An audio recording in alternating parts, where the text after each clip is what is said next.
Bien-aimés dans le Seigneur, soyons tous les bienvenus dans ce temps de la prière hebdomadaire du ministère de la clinique spirituelle. Il est maintenant 21 heures où nous allons partager ensemble un temps de prière intense dans la délivrance. Je vais vous inviter à vous disposer, à nous suivre et à être dans une disposition parfaite pour recevoir votre délivrance. Dans le nom de notre Seigneur Jésus-Christ, bonne prière. Amen.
Jesus, Riwatita, Jesus, Makia minebe dalu.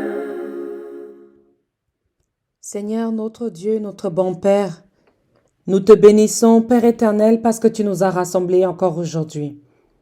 Merci Seigneur de nous avoir fait entrer dans ta présence, Père éternel. Par des louanges et des adorations, Seigneur, nous ressentons que tu es au milieu de nous, que tu es avec nous, parce que ta parole nous le dit lorsque 2 ou 3 sont rassemblés en ton nom, Seigneur, tu es là. Merci Seigneur Dieu parce que nous avons pu ressentir par l'accompagnement de ce temps d'adoration que tu es là. Tu te fais ressentir en nous, tu te fais ressentir dans nos maisons, tu te fais ressentir dans notre cœur, dans notre esprit et dans tout ce qui nous entoure.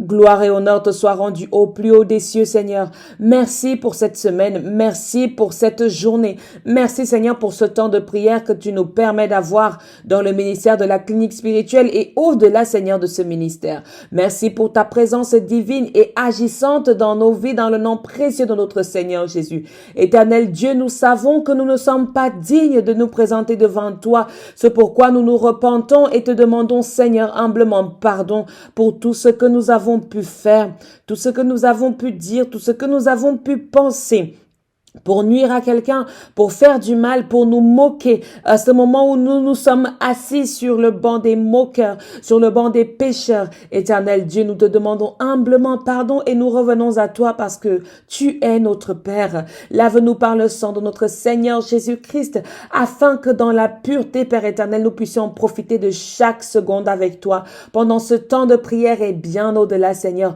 Prends possession de toutes choses. Guide-nous, éternel, montre-nous la voie que nous devons suivre.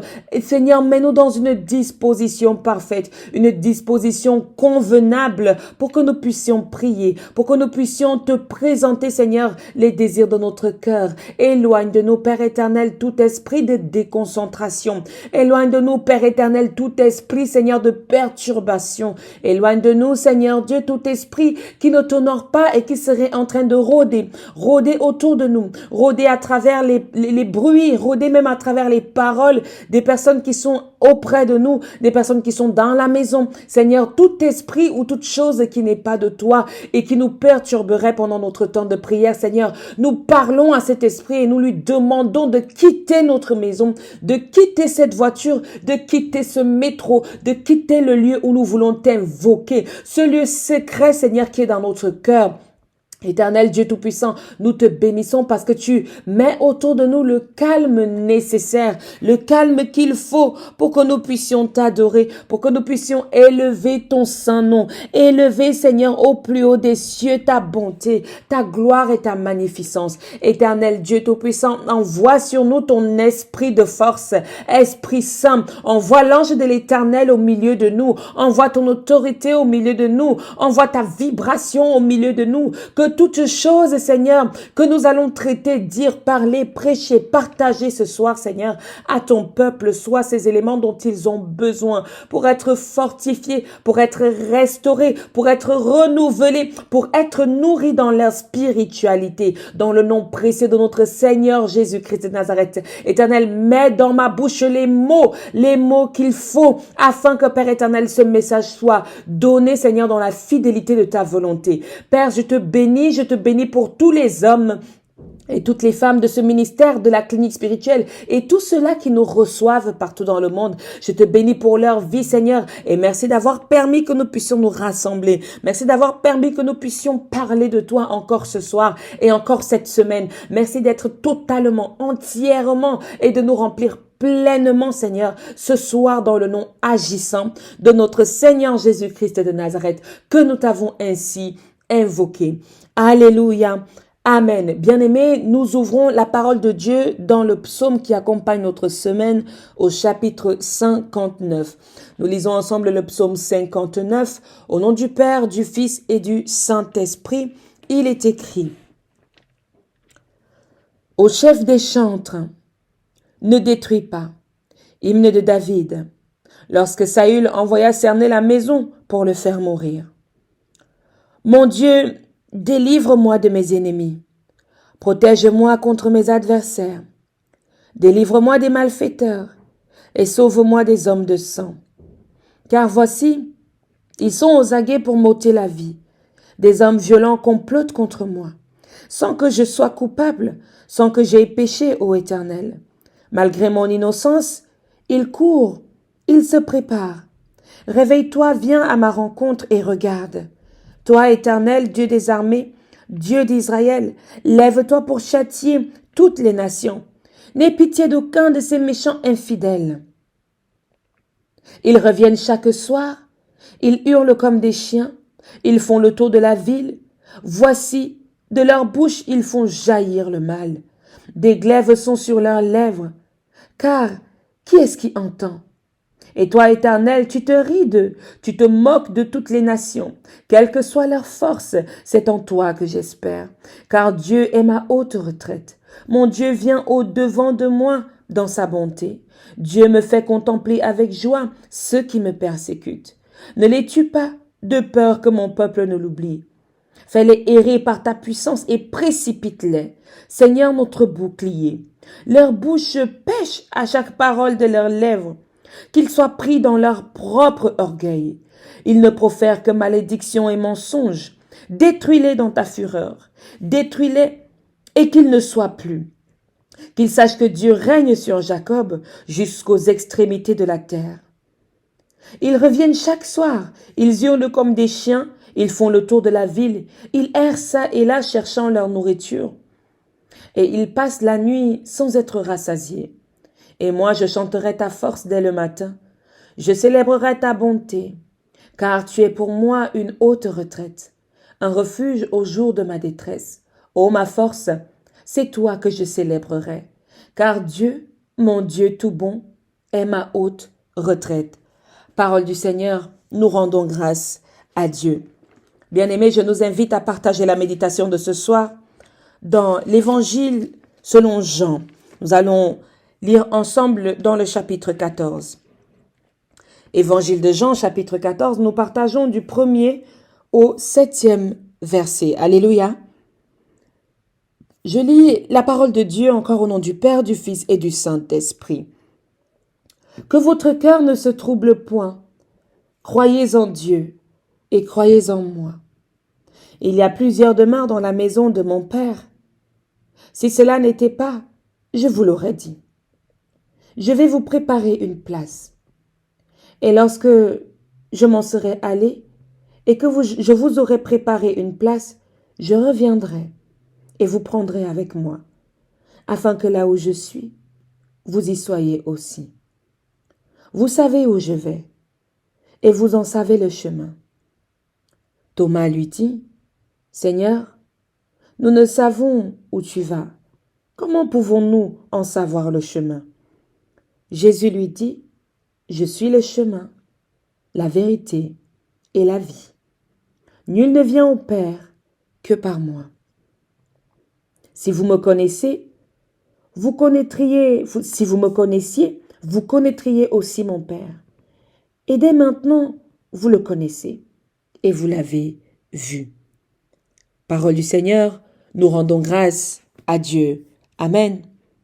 Bien-aimés dans le Seigneur, permettez-moi de partager avec vous cette parole rassurante.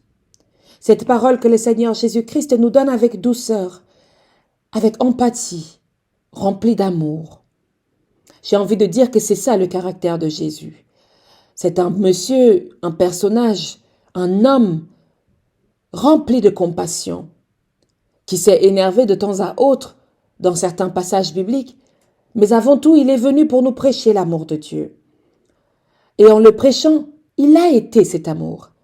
Il a montré cet amour. Il a agi de manière à ce que l'on sache qu'il est amour. Bien-aimé dans le Seigneur, tu peux aimer quelqu'un et tous les jours de ta vie, tu es en train de lui dire « je t'aime, je t'aime, je t'aime », mais tu ne le lui montres pas.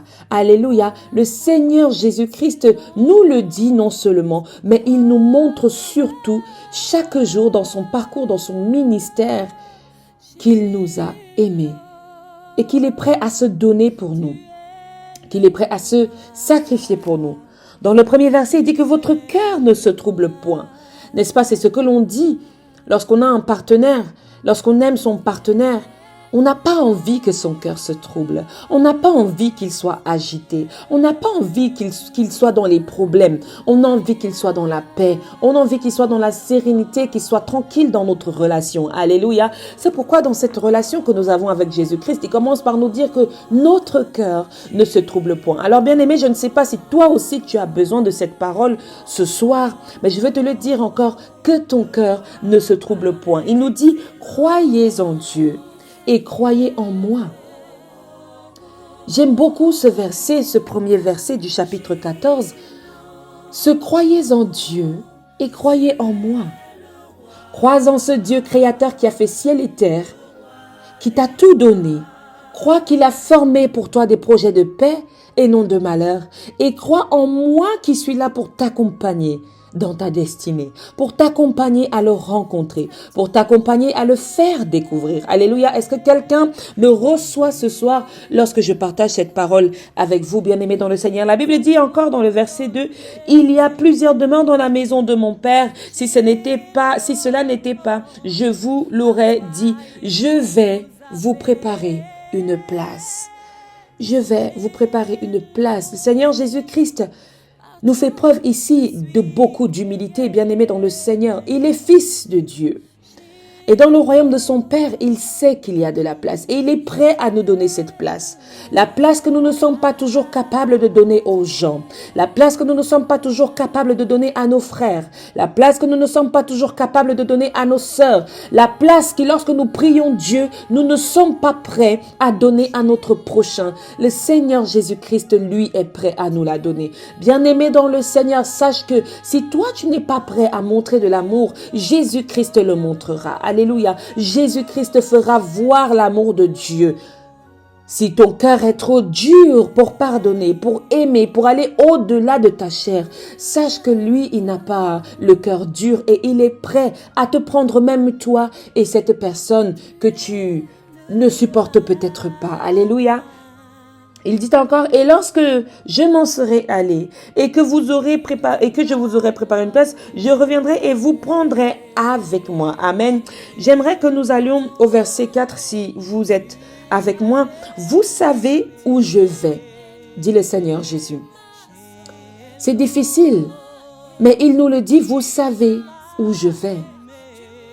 Alors certains peuvent dire comme moi, je ne suis pas sûre de savoir où tu vas. J'ai besoin d'entendre où tu vas. J'ai besoin de comprendre où tu vas. Et quelque part, il y a Thomas qui a fait cela pour nous. Il y a Thomas qui nous a précédés. Il a dit, mais Seigneur, nous ne savons pas où tu vas. Pourtant, il a dit, je vais dans la demeure de mon Père, vous préparer une place. Mais certains chrétiens sont encore dans le « je ne comprends pas », dans le « je ne vois pas », alors que l'Éternel le leur a déjà montré. L'Éternel le leur a déjà dit. Beaucoup de chrétiens aiment la répétition alors que Dieu a déjà tout accompli. Dieu t'a déjà tout donné. Dieu a déjà tout fait pour que tu sois dans la joie, dans le bonheur. Alors si quelque part aujourd'hui, malgré ces paroles, malgré l'évangile, malgré la délivrance, tu te dis encore que Seigneur, je ne sais pas où tu vas. Je ne sais pas ce que je dois faire. Je ne sais pas qui je dois suivre. Le Seigneur va répondre à Thomas qui lui dit que mais comment est-ce qu'on peut savoir où tu vas? Comment est-ce qu'on peut connaître le chemin? Le Seigneur va te répondre ce soir en disant, je suis le chemin, la vérité et la vie. Tu ne sais pas où aller? Va vers le Seigneur Jésus. Tu ne sais pas qui écouter, écoute le Seigneur Jésus. Tu as peur de la vie, tu as peur des situations, des circonstances, des dilemmes qu'on t'a envoyés. On t'a demandé de quitter ton logement, on t'a demandé de quitter ton mariage, on te pousse au divorce, on te pousse à plein de choses, on te pousse à renier ton mari, on te pousse à renier tes enfants, on veut t'enlever tes enfants, tu vis dans une situation compliquée. Le Seigneur Jésus-Christ veut te dire ce soir qu'il est la vie. La vie qui est synonyme de délivrance. Alléluia. Parce que le contraire de la vie, c'est quoi? C'est la mort, n'est-ce pas? Alors si lui, il te dit qu'il est la vie, dans toute mort qui peut se dessiner devant toi, dans tout dilemme, dans toute complication, il est quoi? Il est la solution. Amen. il est la solution. Alors je veux te donner cette parole ce soir, bien-aimé, et accroche-toi bien. Le Seigneur Jésus-Christ est la vie.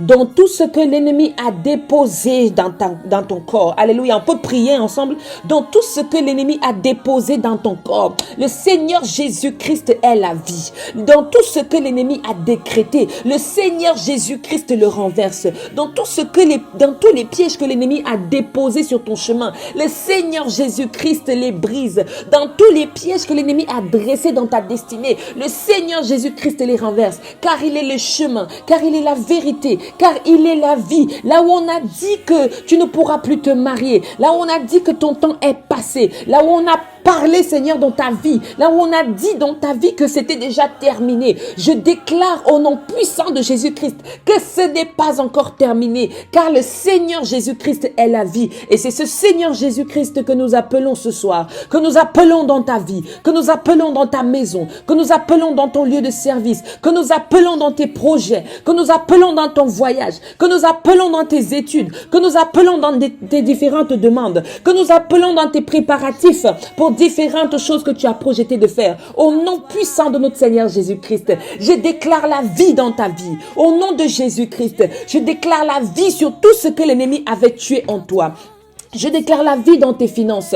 Je prie contre cet esprit de pauvreté dans ta vie. Et je lui commande de partir. Non pas par ma voix, mais par la puissance de la parole. La parole qui est l'épée. L'épée de la parole. La Bible nous recommande d'avoir les armes spirituelles qui sont l'épée de la parole. J'utilise le pouvoir de ma langue pour commander à cet esprit de mort de quitter ta vie. Cet esprit de mort de quitter ton foyer, de quitter ton cœur, de quitter ta maison, de quitter ton corps, dans le nom précieux de notre Seigneur Jésus-Christ. Et je déclare la vie, je déclare la vie, je déclare la vie dans tes projets, la vie dans ton mariage, la vie dans tes relations, dans tes différentes collaborations. Je déclare la vie, je déclare que la semence donne du bon fruit. Au nom puissant de Dieu, au nom puissant de Jésus-Christ, qui fait fléchir tout genou dans les cieux, sur la terre et même sous la terre. Le nom de Jésus domine au-dessus de toute domination,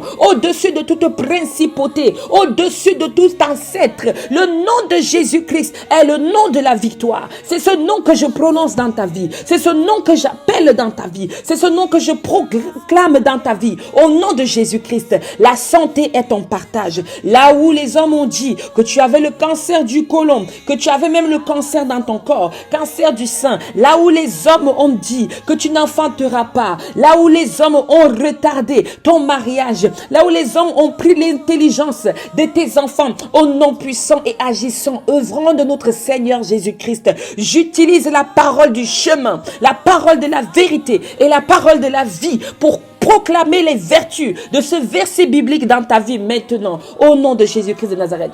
Gloire à toi, Seigneur. Je te remercie pour cette femme qui a reçu. Il y a une femme qui a reçu. Je te remercie pour cette femme qui élève les mains vers le ciel et qui a reçu ce temps de prière avec action de grâce, au nom de Jésus-Christ. Je te remercie, Seigneur, pour la vie de cet homme. Je te remercie, Seigneur, pour la délivrance que tu as opérée dans les membres de cet homme, au nom puissant de Jésus. Éternel, mon Dieu, mon roi, je te rends grâce parce qu'il y a une route qui se dresse devant quelqu'un et cette personne est dans une voiture et il roule sur cette route avec paisibilité. Je déclare que ta vie est une vie de lumière sur cette route et que cette sérénité sur laquelle tu roules ne s'arrête jamais et que dans toutes choses que tu rencontreras sur cette route, que la main de l'Éternel et le doigt de Dieu te soutiennent, qu'il t'accompagne. Je prie pour la vie de cet homme que je vois sur une route. Je remercie l'Éternel pour ta sérénité, pour la joie, le sourire même que je vois sur tes lèvres. Alléluia. Gloire à toi, Seigneur. Gloire à toi au plus haut des cieux. Gloire à toi pour toutes choses que tu as accomplies dans ce ministère. Au nom précieux et agissant de notre Seigneur Jésus-Christ que nous avons prié, nous disons ensemble, notre Père qui es aux cieux, que ton nom soit sanctifié, que ton règne vienne, que ta volonté soit faite sur la terre comme au ciel. Donne-nous aujourd'hui notre pain de ce jour. Pardonne nos offenses comme nous pardonnons aussi à ceux qui nous ont offensés. Ne nous laisse pas entrer en tentation, mais délivre-nous du mal, car c'est à toi qu'appartiennent le règne, la puissance et la gloire pour des siècles et des siècles. Amen, amen, amen. Bien-aimés dans le Seigneur, voici venu le temps de la fin de notre temps de prière hebdomadaire du ministère de la clinique spirituelle. Nous croyons fermement que le Seigneur agit dans votre vie, que vous le voyez ou que vous ne le voyez pas, mais l'Éternel Dieu est là, il est présent et il n'est pas prêt de vous abandonner. Amen, amen, amen.